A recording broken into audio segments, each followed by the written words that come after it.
Nurhazati binti Tarmuji. My metric number 118027. I am from KSC2.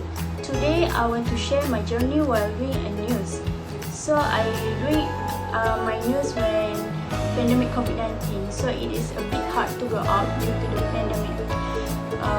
It is limited to do work outside, as it is necessary to find news that needs to be written.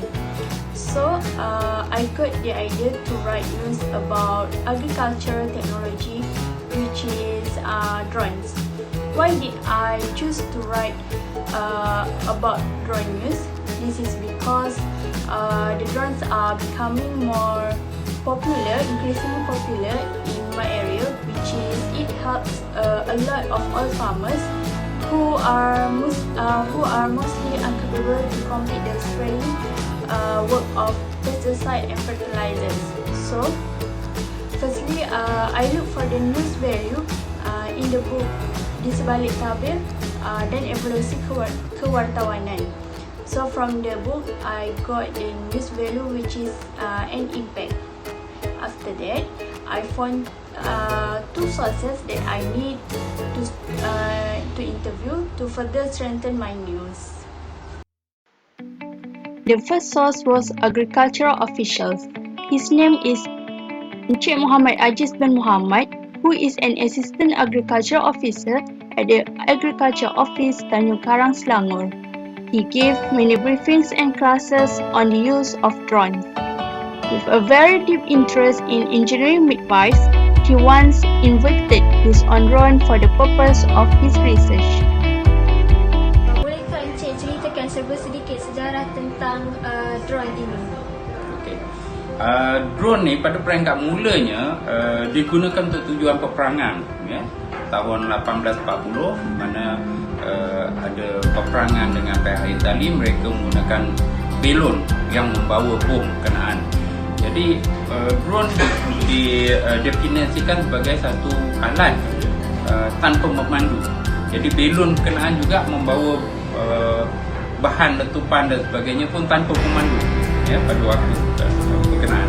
Dan kemudian dia diubah suai kepada penggunaan lain, seperti untuk tujuan penggambaran, untuk tujuan juga untuk tujuan peperangan yang lain lah.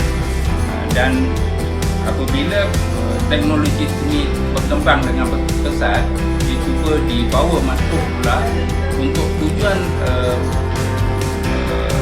pembangunan dari konsep pertanian. Contohnya untuk meracun, membaca, membuat pemetaan dan sebagainya.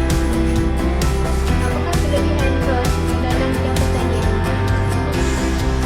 Drone sebenarnya diwujudkan untuk memudahkan petani-petani kita, ya. Dengan adanya teknologi drone sekarang ni telah menjimatkan banyak kos. Sebagai contohnya, kalau secara manualnya untuk menyembur 1 hektar kawasan memerlukan 2 jam kalau menggunakan tenaga drone. Tetapi kalau menggunakan drone hanya masa 20 minit saja. Jadi kalau dikira satu hari, jika menggunakan manusia hanya boleh meliputi kawasan seluas 2 hingga 3 hektar saja. Manakala jika menggunakan drone, dia boleh mencapai 20 hingga 30 hektar sehari. Kos perkara ini menjimatkan kos dari segi masa dan juga costing lah. Di samping itu ianya lebih selamat, di mana petani-petani berkenaan tidak terdedah secara terus kepada bahan racun, ya. Dan begitu juga dari segi masa dapat jimat, ya, tenaga, dan juga dapat mengelakkan dari penyebaran penyakit disebabkan oleh manusia. After hearing a little interview from Encik Aziz, we turn to the second source. He is a drone operator. His name is Muhammad Syafni Farhan bin Rizwan. He has been operating this drone for the past 3 years.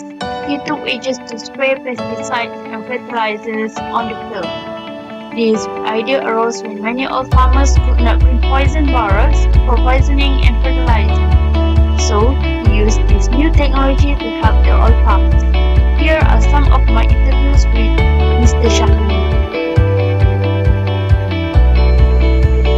Adakah semua orang boleh menjalankan perkhidmatan teknologi drone ni?